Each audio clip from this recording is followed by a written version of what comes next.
Bismillahirrahmanirrahim. Assalamualaikum warahmatullahi wabarakatuh. Kembali lagi dengan saya Awadin Ahmad.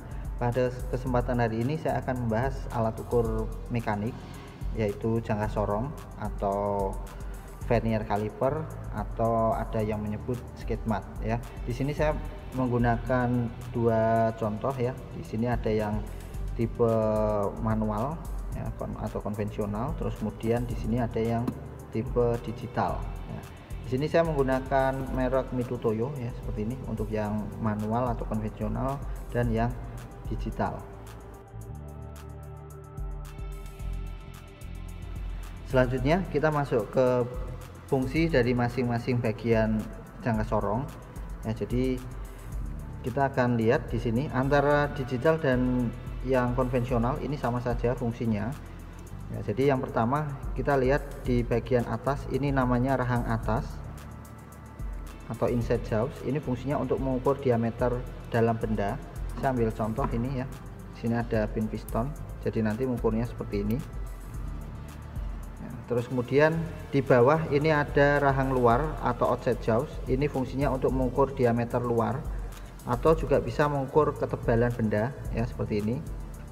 Terus kemudian yang terakhir ini ada yang namanya debar ya, debar. Ini fungsinya untuk mengukur kedalaman. Jadi ini saya contoh kampas rem ya, mengukurnya nanti seperti ini ya. Terus kemudian di jangka sorong di sini memiliki dua skala. Yang pertama ini adalah skala utama yang di atas. Ini nilainya masing-masing strip adalah 1 mili. Terus kemudian yang bawah ini namanya skala vernier. Nilai stripnya ini adalah 0,05 ya. Ini di sini ini namanya ketelitian ya. Ini mewakili satu strip yang ada di sini. Jadi 0 ke strip ke 1 ini nilainya 0,05. Jadi ada lagi yang nilainya berbeda. Ini saya ambil contoh ini ya. Ini nilainya 0,02 ya, ini ketelitiannya 0,02. Jadi di sini dari 0 ke satu strip ini nilainya 0,02, 0,02, 0,02 dan seterusnya. Ya, jadi yang kita bahas di sini yang ketelitiannya 0,05.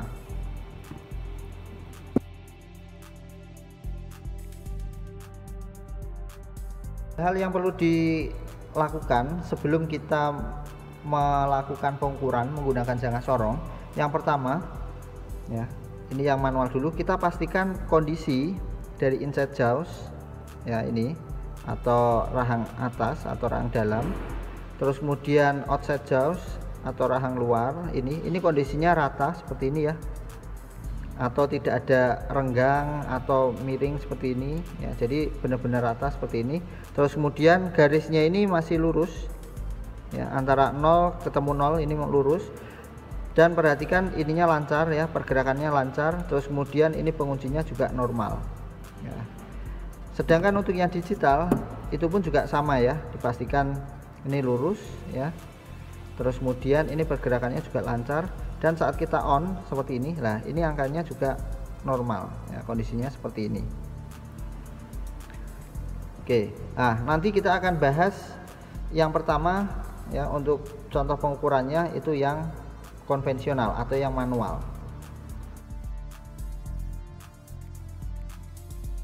Selanjutnya kita masuk ke proses pengukuran dan cara pembacaannya. Di sini saya akan ambil contoh, kita akan mengukur piston ya, seperti ini. Sebelum kita mengukur, silahkan bersihkan dulu benda kerjanya. Terus kemudian di sini juga sama, jangka sorongnya silahkan dibersihkan dulu.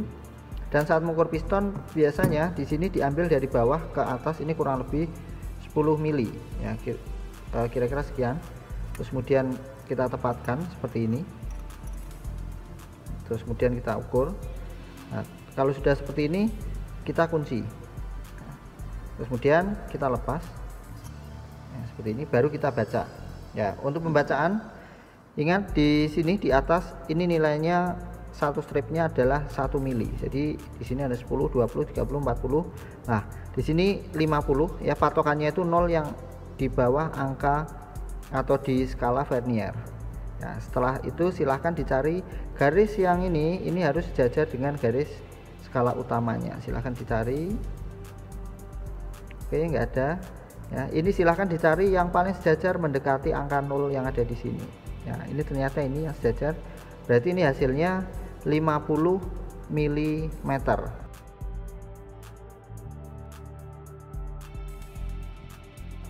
Ya, supaya lebih jelas lagi, saya ambil contoh yang kedua. Ini saya pakai pin piston ya. Seperti biasa, ini bersihkan dulu. Terus kemudian kita ukur.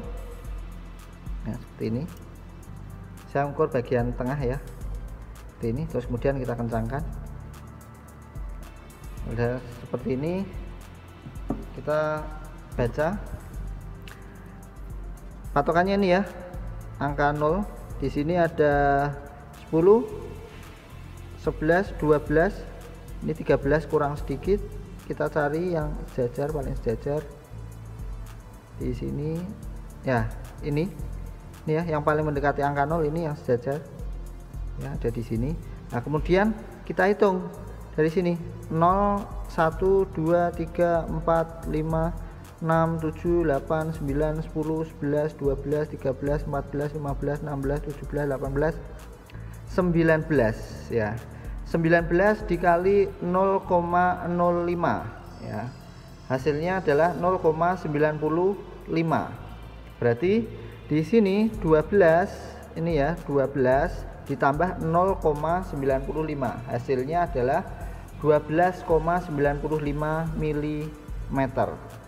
Ya, ini untuk pin piston ini diameternya.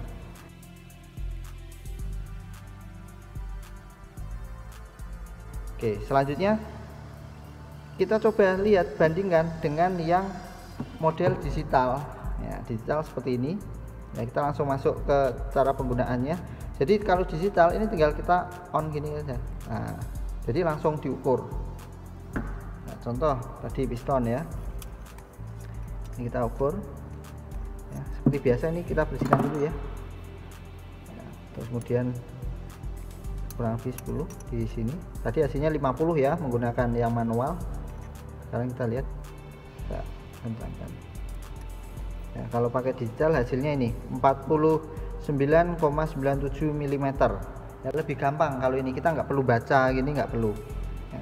Terus kemudian selanjutnya yang pin piston bagian tengah kita tepatkan seperti ini, kemudian kita kencangkan, kita lepas.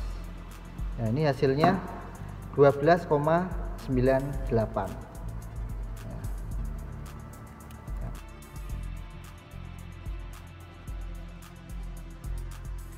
Itu contoh untuk pengukuran menggunakan jangka sorong yang manual ataupun yang digital. Oke, mungkin sementara itu pembahasan kita mengenai jangka sorong. Semoga dapat bermanfaat bagi kita semua. Kurang lebihnya saya mohon maaf. Wassalamualaikum warahmatullahi wabarakatuh.